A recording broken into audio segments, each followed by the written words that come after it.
ವೇದಿಕೆ ಮುಂಭಾಗ ಇರ್ತಕ್ಕಂಥ ಎಲ್ಲ ಮಾಧ್ಯಮ ಮಿತ್ರರಿಗೂ ಹಾಗೂ ನನ್ನ ಮತದಾನ ಟೀಮ್ ಹಾಗೂ ಈ ಮತದಾನಿಗೆ ಶುಭ ಕೋರಲಿಕ್ಕೆ ಬಂದಿರತಕ್ಕಂಥ ಎಲ್ಲರಿಗೂ ಕೂಡ ನನ್ನ ನಮಸ್ಕಾರಗಳು. ನಾನು ಆರ್ಯ. ನಾನು ಮೂಲತಃ ಚಿತ್ರದುರ್ಗದವನು. ನಾನು ಮಾಸ್ಟರ್ ಡಿಗ್ರಿ ಮಾಡೋದಕ್ಕಂತ ಮೈಸೂರಿಗೆ ಹೋಗ್ತೀನಿ. ಮಾಸ್ಟರ್ ಡಿಗ್ರಿ ಕಂಪ್ಲೀಟ್ ಆಗುತ್ತೆ, PhDಗೆ ಜಾಯಿನ್ ಆಗ್ತೀನಿ. PhDಗೆ ಜಾಯಿನ್ ಆದಾಗ ನಾನು ಒಂದು ಸ್ವಲ್ಪ ಚಿಕ್ಕನಿಂದಲೂ ಮೂವಿ ಕಡೆ ಕಾನ್ಸಂಟ್ರೇಷನ್ ಇತ್ತು. ಆದರೆ ನಾನು PhD ಮಾಡ್ಬೇಕಾದ್ರೆ ಒಂದು ಬರುತ್ತೆ, ವೈ ಕಾಂಟ್, ನಾನು ಯಾಕೆ ಟ್ರೈ ಮಾಡಬಾರ್ದು ಅಂತ ಬರುತ್ತೆ. 2016 ನಾನು ರೈಟಿಂಗಿಗೆ ಕೂತ್ಕೊತೀನಿ. ಏನಾದರೂ ಕಥೆಗಳು ಬರೆಯೋಣ, ಡೈಲಾಗ್ಗಳು ಬರೆಯೋಣ, ಏನಾದರೂ ಸಾಂಗ್ಸ್ ಬರೆಯೋಣ ಅಂತ ಕೂತ್ಕೊತೀನಿ. ಬರಿತಾ ಬರಿತಾ ಬರಿತಾ ನಂದು PhD ಕಂಪ್ಲೀಟ್ ಆಗುತ್ತೆ. PhD ಕಂಪ್ಲೀಟ್ ಆಗಿ 2019 ನಾನು ಲೆಕ್ಚರರ್ ಆಗಿ ಯುವರಾಜ ಕಾಲೇಜು ಡಿಗ್ರಿ ಕಾಲೇಜಿಗೆ ಅಪಾಯಿಂಟ್ ಆಗ್ತೀನಿ. ಟೀಚಿಂಗ್ ಮಾಡ್ತಾ ಮಾಡ್ತಾ ಅಂದರೆ ಅಟ್ ಎ ಟೈಮ್ 2019 ಹೆಂಗಿದೆ ಅಂತಂದರೆ ನನಗೆ ಒಂದು ಪ್ಯಾಷನ್ನು ಪ್ರೊಫೆಷನ್ನು, ಈ ಕಡೆ ಫಿಲಮ್ ಇಂಡಸ್ಟ್ರಿಗೂ ಎಂಟರ್ ಆಗ್ತೀನಿ ಮತ್ತು ಟೀಚಿಂಗು ಕೂಡ ಎಂಟರ್ ಆಗ್ತೀನಿ. ಆಗ ನನಗೆ ಈ ಕ್ಯಾಂಪಸ್ ಕ್ರಾಂತಿ ಮೂವಿ ಮಾಡ್ತೀನಿ. ಅದಂದರೆ ಸ್ಟೂಡೆಂಟ್ ಪಾತ್ರ ಮಾಡಿದೆ ನಾನು ಅದರಲ್ಲಿ. ಆ್ಯಕ್ಚುಲಿ ಈಗ ಪ್ರೆಸ್ ಮೀಟ್ ಮಾಡಿದಾಗ 2 ಟೈಮ್ ಪ್ರೆಸ್ ಮೀಟ್ ಇಲ್ಲೇ ಆಯಿತು, ರೇಣುಕಾಂಬ ಸ್ಟುಡಿಯೋದಲ್ಲಿ. ಅವಾಗ ಯಾರು ಬಂದಿದ್ರು ಗೊತ್ತಿಲ್ಲ. ಆ್ಯಕ್ಚುಲಿ ರಿಪೀಟರ್ ಕೆಲವರು ಬಂದಿದ್ದಾರೆ, ಈ ಸರ್ ಬಂದಿದ್ದರು. ಹಾಗಾಗಿ ನೆಕ್ಸ್ಟ್ ಕತೆ ಏನು ಮಾಡಬೇಕು, ಕತೆನ ನೋಡ್ತಾ ಇರಬೇಕಾದ್ರೆ ಈಗ ಮಿಲಿಟ್ರಿ ಗೊತ್ತು ನಮಗೆ, ಪ್ಯಾರಾ ಕಮಾಂಡರ್ ಗೊತ್ತು, ಸ್ಪೈ ಗೊತ್ತು, ಎಲ್ಲ ಗೊತ್ತು. ಆದರೆ ಆ್ಯಂಟಿ ಟೆರರಿಸಮ್ ಸ್ಕ್ವಾಡ್ ಅಂತ ಒಂದು 1992 ಮುಂಬೈಯಲ್ಲಿ ಸ್ಟಾರ್ಟ್ ಆಗುತ್ತೆ. ಅಂದರೆ ಅದ್ರ ಕೆಲಸ ಏನಪ್ಪ ಅಂತಂದರೆ ಇದು ಮಿಲಿಟ್ರಿ ಅಂತ ಗೊತ್ತಾಗೋದಿಲ್ಲ, ಮಿಲಿಟ್ರಿ ಅಂತ ಹೇಳ್ಕೊಳಂಗಿಲ್ಲ, ಸ್ಪೈ ಥರನೇ ಬರುತ್ತೆ. ಆದರೆ ಇವರು ದೇಶದ ಪರವಾಗಿ ಯಾರ್ಯಾರು ಟೆರರಿಸಮ್ ಆಕ್ಟಿವಿಟಿ, ಡ್ರಗ್ಸ್ ಮಾಫಿಯಾ ಇರ್ಬೋದು, ಲವ್ ಜಿಹಾದ್ ಇರ್ಬೋದು ನಡೀತಾ ಇರುತ್ತೆ, ಅದನ್ನೆಲ್ಲ ಇವರು ಪೊಲೀಸ್ ಡಿಪಾರ್ಟ್ಮೆಂಟ್ಗೂ ಗೊತ್ತಾಗಂಗಿಲ್ಲ, ಗೊತ್ತಾಗದಿರೋ ರೀತಿ ದೇಶನ ರಕ್ಷಣೆ ಮಾಡಬೇಕು. ಆ ಥರದ್ದು ಒಂದು ಆರ್ಟಿಕಲಲ್ಲಿ ಮತ್ತೆ ನಾನು ಗೂಗಲಲ್ಲಿ ನೋಡಿದ್ವಿ. ನೋಡಿ ಯಾಕೆ ಇದನ್ನ ಒಂದು ಸಬ್ಜೆಕ್ಟ್ ಆಗಿ ತಗೊಂಡು ಮಾಡಬಾರ್ದು, ಈಗೆಲ್ಲ ನನಗೆ ಅಂದರೆ ಅವೇರ್ನೆಸ್ ಬೇಕೀಗ ಸ್ಟೂಡೆಂಟ್ಸ್ಗಳಿಗೆಲ್ಲ. ಏನಾಗ್ತಿದೆ, ನಾನು ಟೀಚಿಂಗ್ ಮಾಡ್ತಿರೋದ್ರಿಂದ ನಮಗೆ ಎಲ್ಲಿ ಅವೇರ್ನೆಸ್ ಬೇಕಂತ ಗೊತ್ತಾಗ್ತಿದೆ. ಇವತ್ತು ನಾವು ಸ್ವತಂತ್ರ ದಿನ ಯಾವಾಗ ಬಂತಂತ ನಮ್ಮ ಅಳುಬ್ರನ್ನೆಲ್ಲ ಕೇಳಿದ್ರೆ ನಾವು ಹೇಳ್ತೀವಿ ಮಧ್ಯರಾತ್ರಿ August 15 ಅಂತ ಹೇಳ್ಬಿಟ್ಟು ನಾವು ಕನ್ಸಲ್ಲಿದ್ರು ಕೂಡ ಎಬ್ಬರಿಸಿದ್ರೆ ಟಕ್ ಅಂತ ಹೇಳ್ತೀವಿ. ಆದರೆ ಈಗಿನ ಜನ್ರೇಷನ್ಗೆ ನೀವು ಸ್ವತಂತ್ರ ಯಾವಾಗ ಬಂತಂದ್ರೆ ಗೊತ್ತಿಲ್ಲ, ರಿಪಬ್ಲಿಕ್ ಡೇ ಯಾವಾಗ ಅಂತ ಗೊತ್ತಿಲ್ಲ. ನೀವು ಅಬ್ಸರ್ವ್ ಮಾಡಿ, ಯಾವ್ದಾದ್ರು ಇಂಟರ್ವ್ಯೂಗಳು ಮಾಡಿ, ಈಗಿನ ಜನ್ರೇಷನ್ಗೆ ನಾವು ಏನನ್ನ ಹೇಳ್ತಾ ಇದ್ದೀವಿ, ಏನನ್ನ ಅವೇರ್ನೆಸ್ ಮೂಡಿಸ್ತಾ ಇದ್ದೀವಿ ಅನ್ನೋದು ಇಂಪಾರ್ಟೆಂಟು.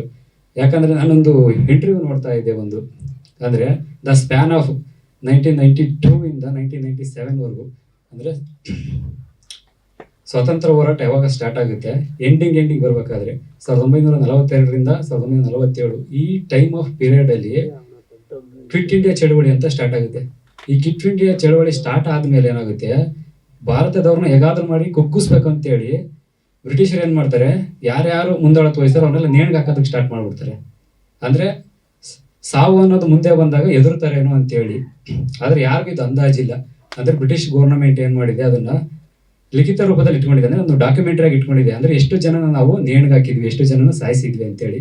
ಅಂದರೆ ಬರೋಬ್ಬರಿ 3 ಲಕ್ಷ ಜನನ ಆ ಸ್ಪ್ಯಾನ್ ಆಫ್ 4 ಇಯರ್ಸಲ್ಲಿ ನೇಣಿಗೆ ಹಾಕ್ತಾರೆ. ಅಂದರೆ ಅಷ್ಟು ಜನ. ಇವತ್ತು ನಾವು ಯಾರಾದರೂ ಕಷ್ಟದಲ್ಲಿ ಇದ್ದಾರೆ ಅಂತಂದರೆ ಒಂದು 100 ರೂಪಾಯಿ ಕೊಡೋದಕ್ಕೂ ಹಿಂದೂ ಮುಂದೆ ನೋಡ್ತಕ್ಕಂಥ ಕಾಲ ಇದು. ಇಂಥ ಕಾಲದಲ್ಲಿ ಇದೀವಿ ನಾವು. ಆದರೆ ದೇಶಕ್ಕೋಸ್ಕರ ಪ್ರಾಣನೇ ಕೊಟ್ಟಿದ್ದಾರೆ 3 ಲಕ್ಷ ಜನ ಬರೋ ಸ್ಪ್ಯಾನ್ ಆಫ್ 4 ಇಯರ್ಸಲ್ಲಿ. ಇದು ನಮ್ಮ ಯಂಗ್ ಜನ್ರೇಷನ್ಗೆ ಗೊತ್ತಾಗಬೇಕು. ಇದು ಯಂಗ್ ಜನ್ರೇಷನ್ಗೆ ನಾವು ಎಷ್ಟು ಅವೇರ್ನೆಸ್ ಮೂಡ್ತೀವೋ ಅಷ್ಟು ನಮಗೆ ದೇಶದ ಮೇಲೆ ಭಕ್ತಿ ಬರುತ್ತೆ. ನಾವು ಯಾವಾಗ ದೇಶದ ಮೇಲೆ ಭಕ್ತಿ ಮೂಡಿಸೋದಿಲ್ವೋ ಅಲ್ಲಿವರೆಗೆ ಏನಾಗುತ್ತೆ, ದೇಶದ ಯೂತ್ಸು, ಡ್ರಗ್ಸು, ಅದು ಇದೆಲ್ಲ ಏನಾಗಿ ಹಾಳಾಗ್ತಾ ಹೋಗ್ತಿರ್ತಾರೆ. ಅದಕ್ಕೆ ಇದೊಂದು ಕಾನ್ಸೆಪ್ಟ್ ತಗೊಂಡು ಇದರಲ್ಲಿ ಎಲ್ಲನೂ ಮಿಕ್ಸ್ ಮಾಡೋಣ, ದೇಶಭಕ್ತಿನೂ ಮಿಕ್ಸ್ ಮಾಡೋಣ, ಲವ್ ಸ್ಟೋರಿನೂ ಮಿಕ್ಸ್ ಮಾಡೋಣ, ಫ್ಯಾಮಿಲಿ ಸೆಂಟಿಮೆಂಟು ಮಿಕ್ಸ್ ಮಾಡೋಣ ಅಂತೇಳಿ ಪ್ರತಿಯೊಂದೂ ಒಂದು ಒಗ್ಗರಣೆ ಥರ ಎಲ್ಲನೂ ಇರಲಿ ಅಂತೇಳಿ ಎಲ್ಲನೂ ಹಾಕಿ ಈ ಸಿನಿಮಾನ ಮಾಡಿದ್ವಿ.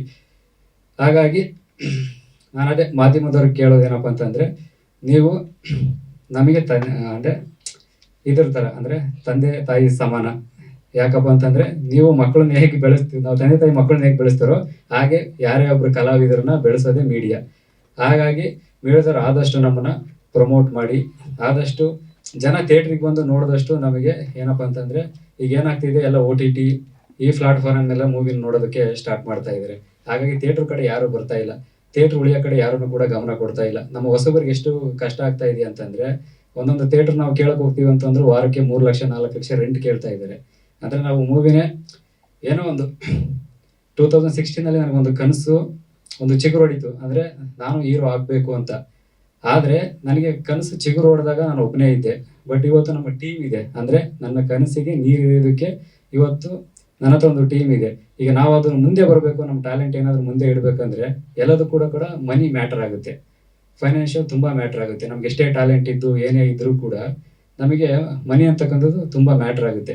ಹಾಗಾಗಿ ಈಗ ಥಿಯೇಟ್ರಲ್ಲಿ ಎಷ್ಟಾಗುತ್ತೋ ಅಷ್ಟು ನಾವು ರಿಲೀಸ್ ಮಾಡೋದಕ್ಕೆ ಟ್ರೈ ಮಾಡ್ತಾ ಇದ್ದೀವಿ. ಆದರೂ ನಮಗೆ ಮೀಡಿಯಾದವ್ರು ಎಷ್ಟಾಗುತ್ತೋ ಅಷ್ಟು ಜನಗಳಿಗೆ ತಲುಪಿಸಿದ್ರೆ, ಈಗ ಹೊಸ ಪ್ರತಿಭೆ ಬರ್ತಾ ಇದ್ದಾರೆ, ಹೊಸ ಟ್ಯಾಲೆಂಟ್ ಬರ್ತಾ ಇದೆ, ಅದು ಗೊತ್ತಾಗೋದಕ್ಕೆ ನೀವು ತುಂಬ ಹೆಲ್ಪ್ ಮಾಡ್ಬೇಕಂತ ಕೇಳ್ತೀನಿ ನಾನು.